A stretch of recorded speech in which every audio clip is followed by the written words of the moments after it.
Our next guest on the show is well, let me say first, there are 4 or 5 comedians or people who deal in comedy I really respect. And it always changes because different people get warm, they get good, and they grab hold of life in a comedic way. And some of the people I really admire and are not seen enough, I think, on television are Lily Tomlin, Richie Pryor, David Steinberg.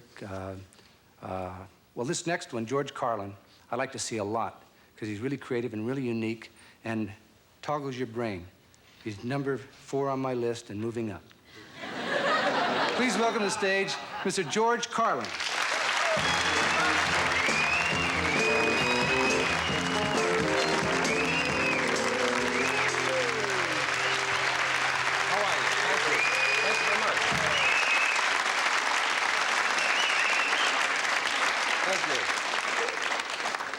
Do you ever look at the crowds in old movies and wonder if they're dead yet?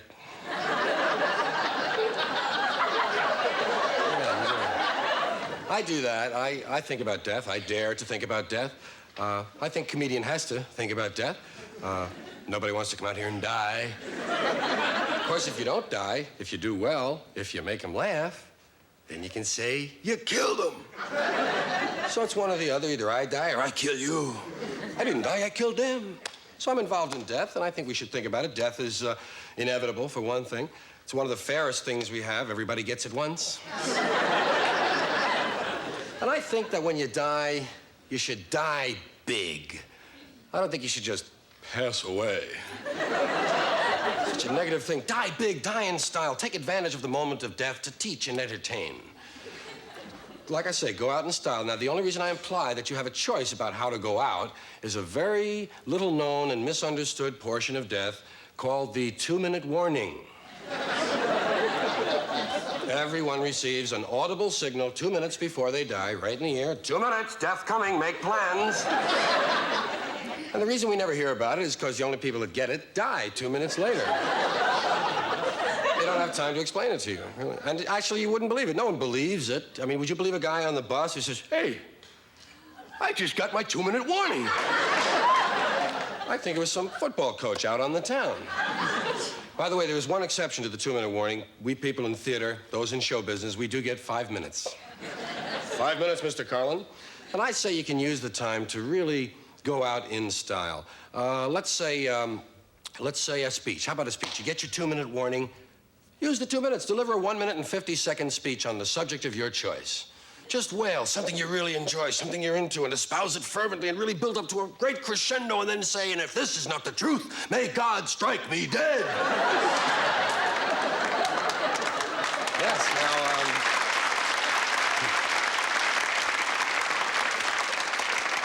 of course, God doesn't do it himself, but he arranges to have it done, and immediately people will have more respect for you. Listen to what you have to say. Now, you're in a TV audience right now. Suppose you were to get the 2-minute warning. Suppose you're at a TV exercise show. And you're sitting in the audience, get the 2-minute warning. Gonna die, 2 minutes. Get up there, volunteer for the Lindy Hops. Something really strenuous. Keep going after they've stopped. Try to collapse during the closing theme. Another television situation. How about at a faith healer program?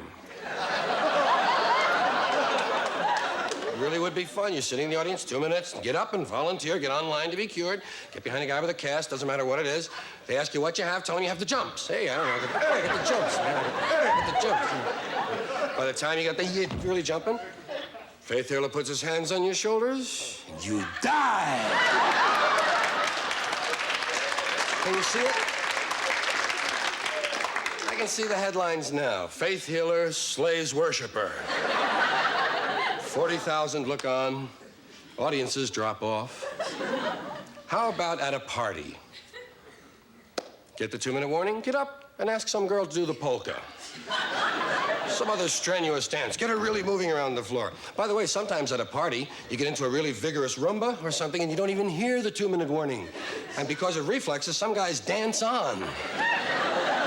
We've had guys win posthumous trophies for dancing. Here's a good one at the ballpark. Let's say you're at the baseball game, you get your 2-minute warning, run out onto the field and start punching the center fielder in such a way that he has to punch you back. Time it just right. Boom. Well, it's not exactly a great way to die, but it's a nice lawsuit to leave for your family. You do have to think of the family. If you're in the office and you get your 2-minute warning, why not get up and go over to the guy who usually takes up the collections for people who die?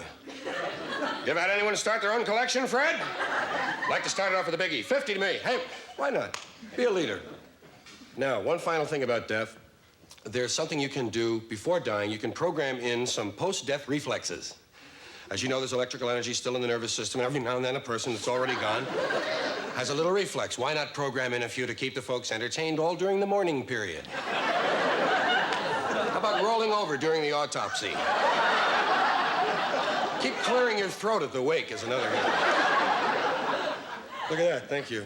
I just got my 2-minute warning. I'll use it to tell you about one aspect of death we've all theorized about.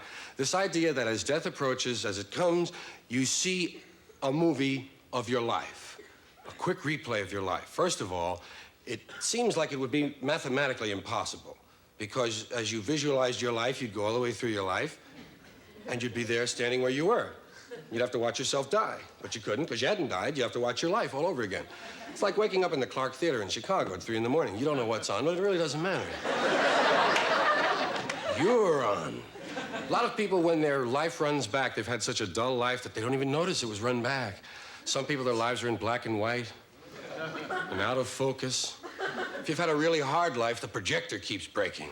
And everyone around is yelling, "We want the show, we want the show." Well, we'll get back to the show. 2 things to remember about death. One is, it's so great, you really ought to save it for last.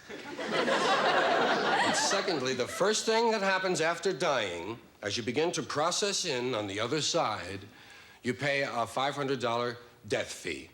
It's your levy for death, $500. The only thing certain after death is taxes. Good night.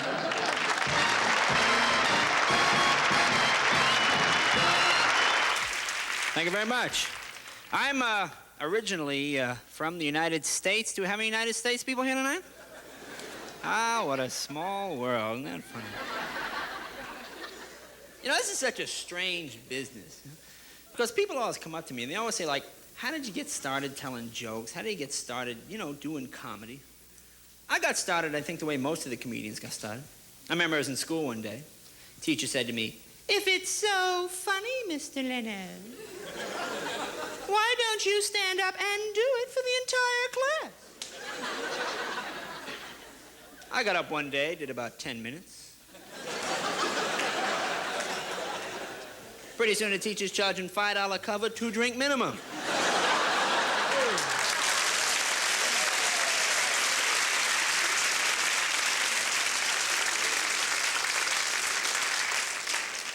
See, I grew up in Boston. Those of you that don't know Boston, well, you can tell the other people then.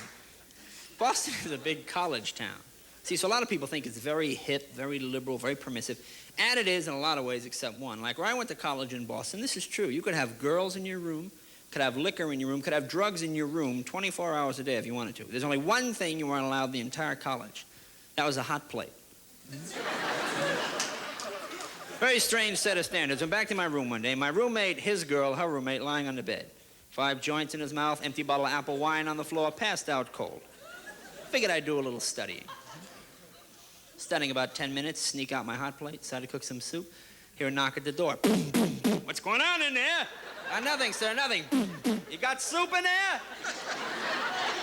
I know, so all we got in here is liquor and drugs. Don't lie to me, son. I know you have soup in there.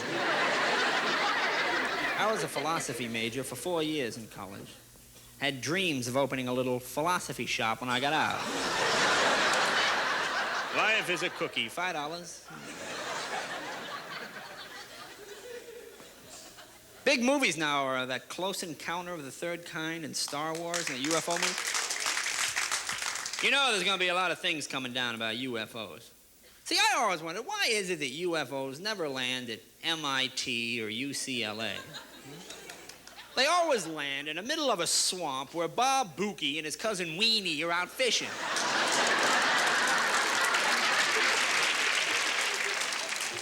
And these 2 guys can never tell you anything about the UFO. It was big and yellow! I mean, you could show these 2 guys a Buick, they wouldn't know what was happening. See, I'd like to see a UFO land in someplace like Times Square, right? Nobody'd notice. Cab drivers be going, come on, move that thing. Old bums be warming their hands. This is nice. I like this. My favorite science fiction show was always Star Trek. I always liked little Scotty, the Scotch guy.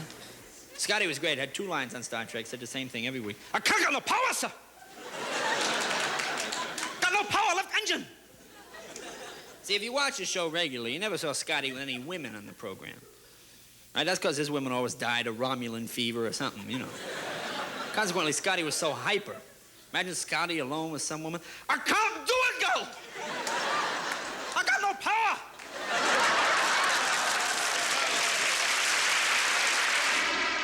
I always liked girls, always, even from a child. I mean, girls were really, nice to be out with and stuff, because you could be cool and everything. They liked it. But my father had a thing that he didn't want me to stay out. You know what I mean? You had to be home. My father had an 11 o'clock fetish. You know. Hey, man, where you going? You going out where? Well, you ain't asking nobody because you go no place. But you paying your rent now? I don't care what, be home by 11. I said 11. You can tell time, can you? Huh? You know what 11 o'clock is, don't you? Do you know? What time is it now? 8:35? That means be home by 11. I don't mean down the street singing either. I said home. 11 o'clock. And bring me a paper back. Right? And you go out, nothing starts happening until 11 o'clock. Right? Dudes be just standing around. What you waiting on, man? 11 o'clock.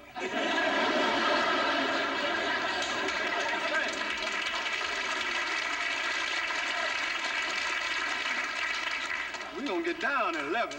You know. So I decided I'd hang out or something, right? You know, and I'd hang out, and you always be aware of the time. You know, you be dancing and anything else. You might go, and you flash like in the middle of a song, be, and it's 20 after 11. What's wrong with you? You start running home, man. I had a cool run, though. In case the girls would say, look, Richard's running. Yes, but he's cool. I'd be trying to get home. The cops would catch me in the alley, right? You know, behind the department store or something. I'd be taking a shortcut home because I had a curfew, right? You had to be home by 11. Niggas 11, Negroes 12. And I'd be trying to get it. Right, and the cops would start, get your hands up, black boy.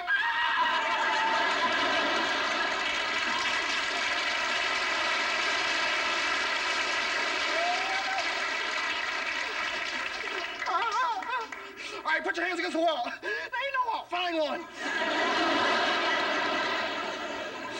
Right, and the guys put the handcuffs on me and stuff. I was really skinny. Just slip off. The guy get mad. Put him on his ankles or zippers or something. Right, and they handcuff you to the car. Take you downtown, you know. And they call your father about 4 in the morning, you know. Mr. Pryor, we have your son down here at headquarters. What about him? Let him rot. I hope he wouldn't come get me, because I know he was going to kill me, right? I'd pray something happened to him before he get there. Please, God, let him be in a wreck. Because he'd come get me out, and he had an attitude like, yeah, I'm going to get you out. But you know I'm... Yeah, how much is it, man? $10? Yeah, I'm going to pay it, but you know I'm... Right, and we get home, my mother be talking about, it hurts me more than it hurts you. I said, well, yeah, let him beat you then. To me, dental pain is the worst of all time. It is. You know how people compare pain? Have you ever heard those conversations? Well, there's nothing like childbirth. It's the worst. Oh, yeah? You ever get kicked in the balls? Oh, yeah. You're all wrong. Kidney stones, you know. The rabies needles in the stomach, you know. Everybody has their own. To me, dental. And the dentist's office is such a drag. It smells some cloves. Everything is teeth. The lamp is a giant molar, cute motif. Before and after shots of disease gums on the wall. After 6 months of treatment. After 22, you know. Sit down in his chair. He's got this spittoon that's always going around there. An ecological nightmare. 15,000 gallons of water a day go down the sewer for 10 spits. Bad muzak in the office. He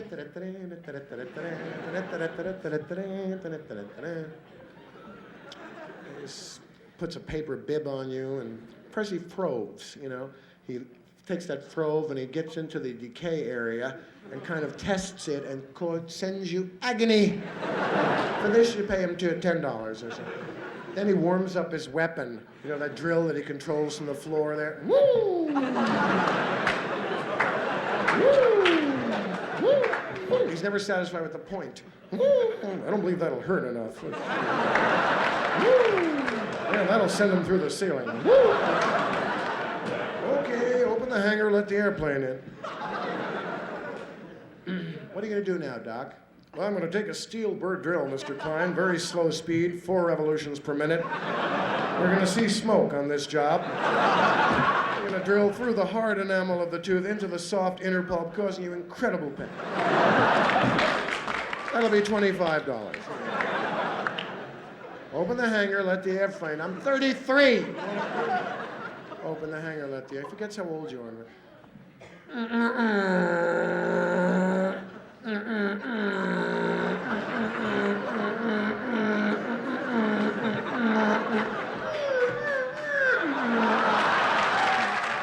Get the airplane out! Oh God, what is it, a B-29? And the water.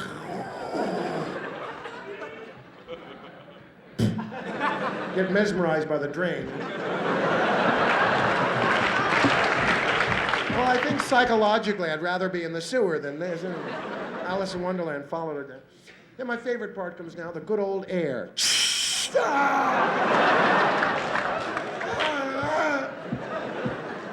What do you want to know?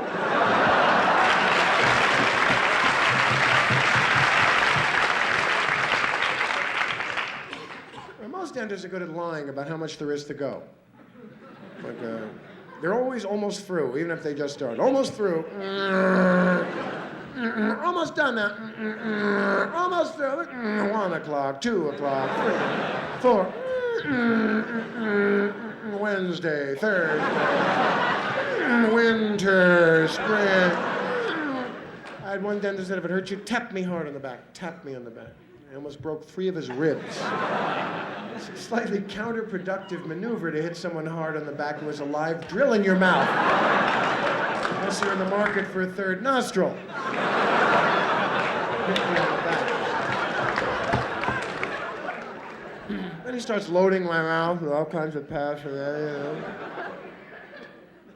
I can't talk, man. Those clamps that eat into your gum, cotton wads, and then the ultimate humiliation, the sucking question mark.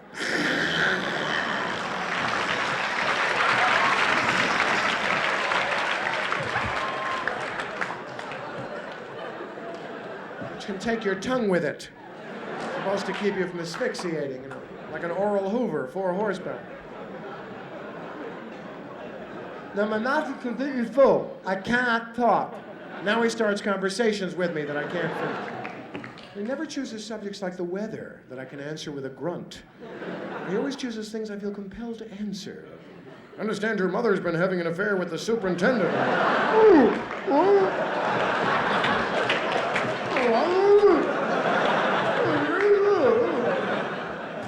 Well, that President Nixon sure got a rough deal. Why don't they get off his back?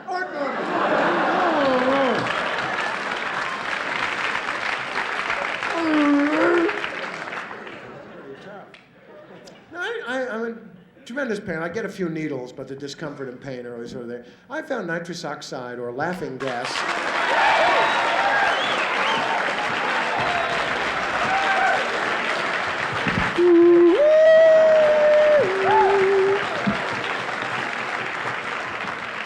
Now, it's a different concept in dentistry, mind you. With nitrous oxide, you feel the pain, but you don't give a shit.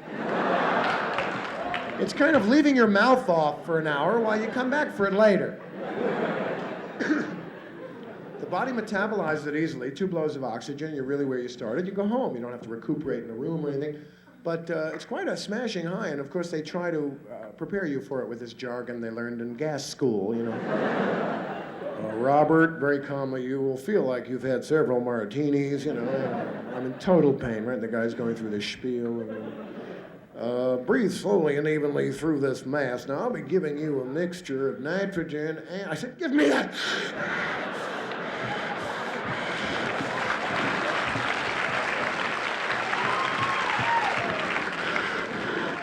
Well, I think you've had enough, Mr. Klein. I said, give me that! I'll tell you when I've had enough. It's my pain. How can you know when I've had enough?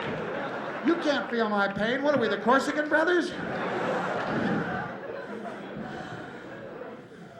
Feel, I don't know. Feel good. I know where I am, and I feel like I'm vulnerable, like I'm gonna say something stupid, you know. I don't know you that well, but I feel like I could say poo-poo-poo-poo. What happened to that awful muzak you had before?